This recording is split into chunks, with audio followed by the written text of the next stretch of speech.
Chef Gail Sokol, and welcome to my kitchen. You know, sometimes I don't feel like making a birthday cake or an anniversary cake for somebody that I love or a family member. So sometimes I like to surprise them with a giant celebration chocolate chip cookie. And I mean giant, 14 inches in diameter giant. And you can just divide it up into wedges, pieces, whatever you want to do, or you can eat it all by yourself. You know, I've been known to do that on occasion. And it's absolutely scrumptious, and it's got 2 different types of chips in it, and it's actually quite easy to send. So if you want to send a giant chocolate chip celebration cookie to somebody, you can actually send it through whatever mail you use. So before we get started, I want you to click that notification button because I want you to become a subscriber, and I don't want you to miss any of my tips or videos because they're really, really helpful. And I love having you in my kitchen. So, giant celebration chocolate chip cookie. So the first thing I did, preheat your oven, 350 degrees Fahrenheit. The next thing I did was I sprayed a 14-inch pizza pan really well with nonstick cooking spray. And I know that's been well used, that pizza pan. So I want to make sure it comes out. And now we're going to get our dry ingredients ready because this is basically the creaming method of mixing. And I have 1 1/4 cups of all-purpose flour in this bowl. I'm going to add 2 tablespoons of cornstarch too, because I don't want our cookie to spread too much. I want it to stay within the 14 inches. And when you have chemical leaveners in it, like baking powder, baking soda, it tends to spread. I remember when I was testing these cookies years ago, I used to make them too big and they'd like ooze over the edges. So we want to make sure that the cornstarch gives it a little more structure so it stays put. And then I have 1/2 teaspoon of salt, 1/2 teaspoon of baking powder, 1/2 teaspoon of baking soda. Put that in. And I'm going to whisk it up.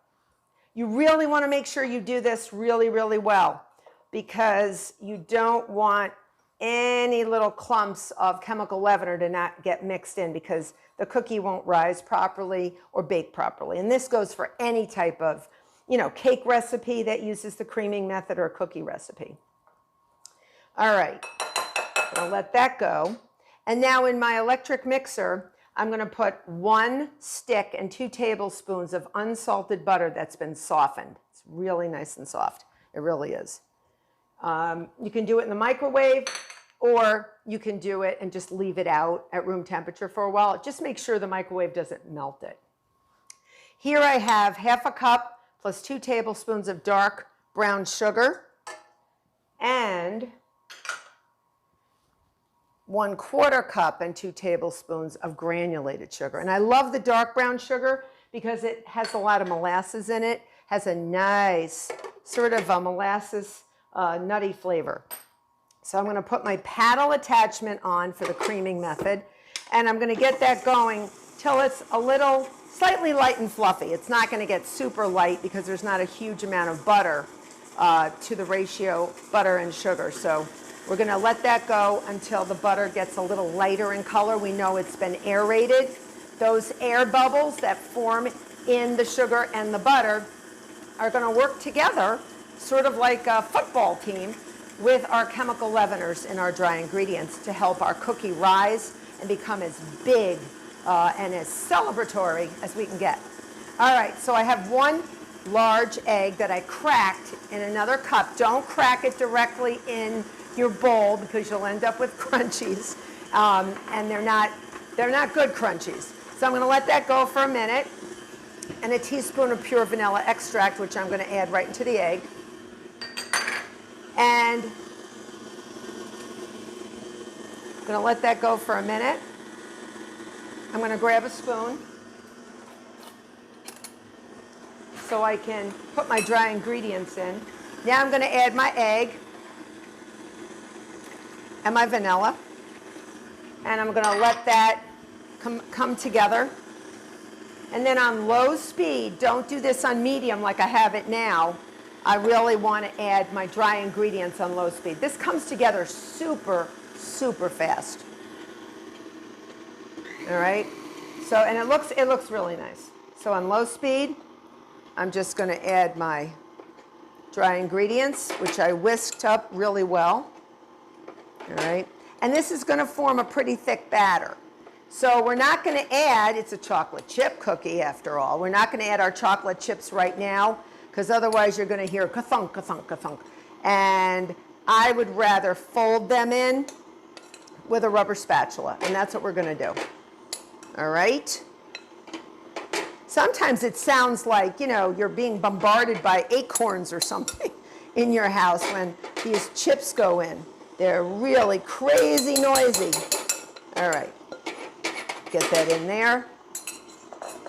Just give it one go around. And we're ready, and we've got a beautiful dough. Beautiful dough. Let's get that here. And I'll show you. Sometimes, because the electric mixer has that little bump, that little outie belly button, so to speak, on the bottom, there's some dry ingredients. So I usually clean off my paddle. And then I go around with a rubber spatula on the bottom just to make sure all the dry ingredients are fully incorporated. If you weren't here, I might use my fingers. And I know some of you might want to taste the raw dough, but try not to, because I don't like to encourage the eating of raw egg. So you do you, but I'm going to keep the most of my dough in here for my cookie. All right, so I'm going to go around the bottom because I see some dry ingredients that haven't been incorporated. You can see them. So I'm just going to go around. And it doesn't look like a lot of batter, but trust me, it's good. And if you feel like 14 inches is too much for your loved one, maybe you feel like you don't love them that much, or you want to send a slightly smaller one, you can use a 10-inch springform pan. But you're going to take 3 ice cream scoopers full, about 1/4 cup size of ice cream scoopers, a scooper to make 3 cookies, because it'll be too much batter for that, or too much dough. So in here, 1½ cups semi-sweet chocolate chips. And I always like to add a little bit of the white, you know, ½ cup, just to give it a little color, little extra color, and I'm just going to fold those in. And then in a little cup, I have a little bit of oil, because I'm going to use my hands to pat this down into the pan, and I really don't want it to stick to my hands. All right, so I am going to use the oil to dip my fingers in, so I can spread this out pretty well. And you're not really spreading it, you're more like pressing it out, almost like you would a pizza dough. So it's almost there. Every bite, I guarantee it, or your money back, I guarantee you will have chips in every bite of this giant celebration cookie. I promise you that. All right, we're bringing it over. All right, remember our oven's on. So we're just gonna basically dump this whole thing on here. All right, boom. And I have a little oil, just a little vegetable oil. And I'm just gonna get all my batter off. And I'm just gonna spread it. If you feel like you need a little more oil, it wasn't even a teaspoon that I put in here. It was just sort of like a splash. And it looks like it's not gonna fill it. It will spread, but we're gonna get to as far to the edges as we can. Like I said, don't be tempted to say, oh, I'll just make another half a batch, because what's going to happen is it's actually going to get too big for your pan. And you will be sorry, like I was, and it overflowed in my oven. That wasn't fun. That was years ago. So, but I never forgot it. It was sort of, I had some trauma. So, cookie trauma. So I'm just pushing it.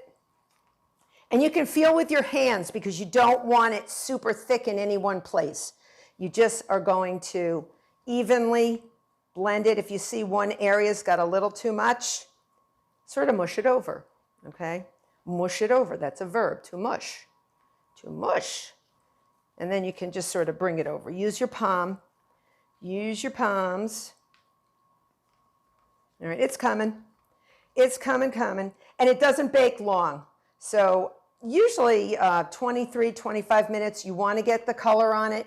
Remember with cookies, you don't want to overbake them. Sometimes people overbake their cookies until they're really golden brown. And then as they sit out of the oven, there's carryover cooking.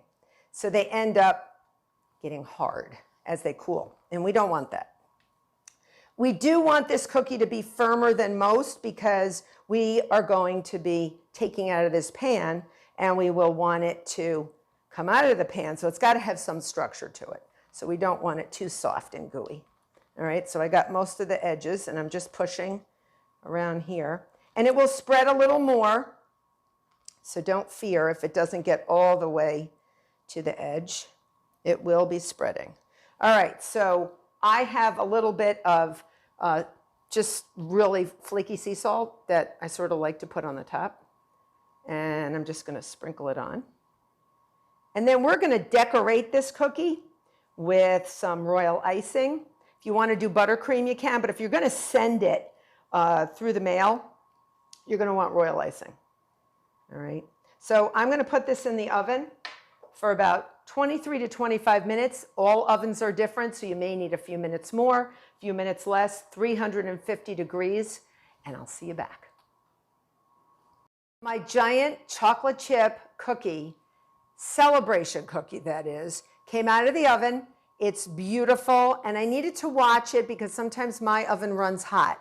So be careful. You might need even 5 minutes less than 23 minutes. So take a look at about 17 and see. If your oven's really hot, take it out when it gets nice and golden. I took it out, I flipped it over, I put it on a cardboard cake circle in case I want to mail it to somebody or bring it to somebody.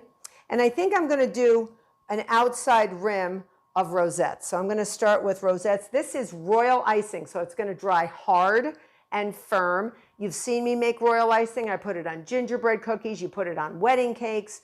You can even make roses for a wedding cake with this because it stays really for a long time. So take a look on, there'll be a link for you to follow how to make royal icing. It's super easy. I use meringue powder and I'm just making rosettes around. And I'm going to take these rosettes and put sprinkles on them. Why not, right? And I'm just going to keep going around.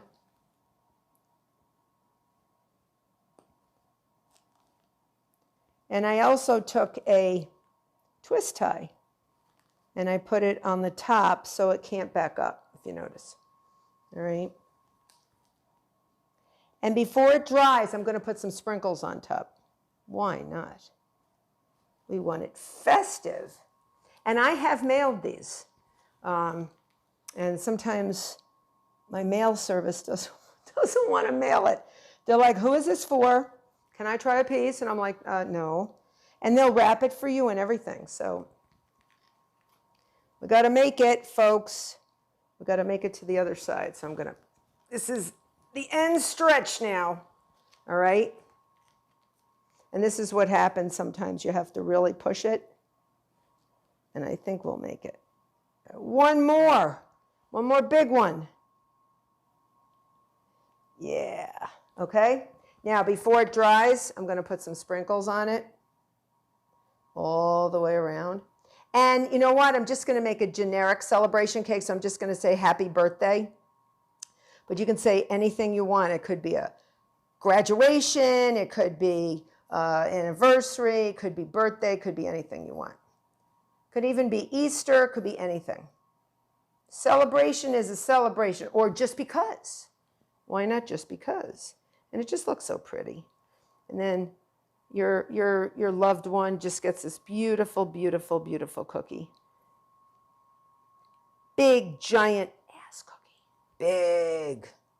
Big, big. I didn't say that. Big cookie. All right, so now I am going to take my other white one. I'm just going to write happy birthday. All right. I'm just going to go real easy.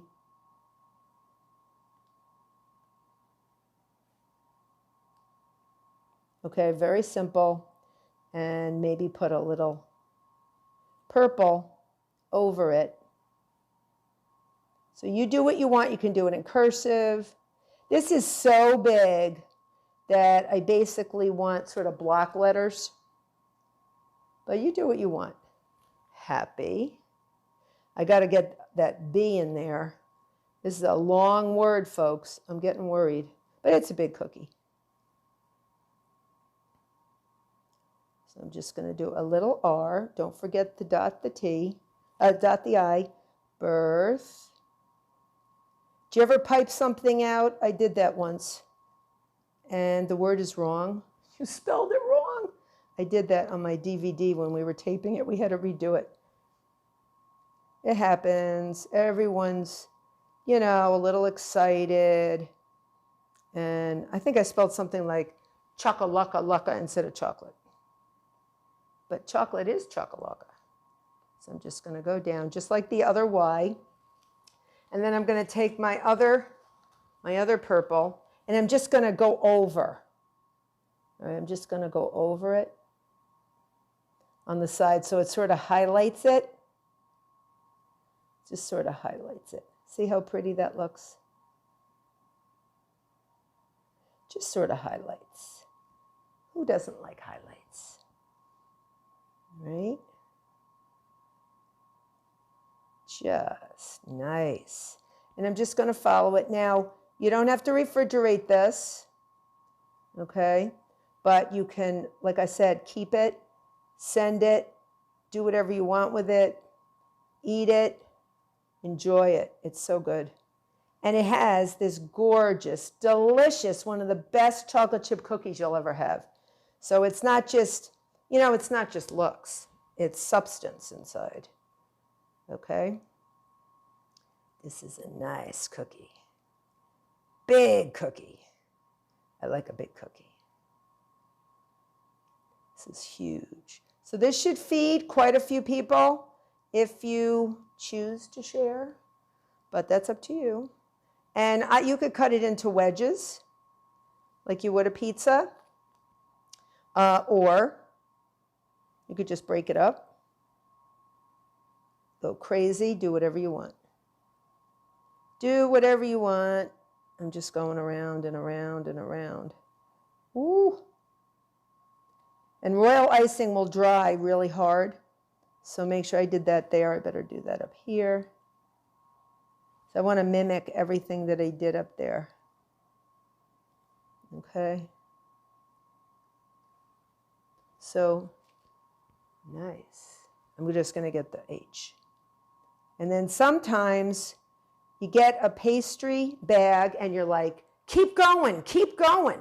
Stop. We're done. Put the pastry bag down, Chef Sokol. Turn it around and say, happy, giant celebration chocolate chip cookie. So I hope you make this cookie. I hope you celebrate something. More than anything, I hope you become a subscriber. Until next time.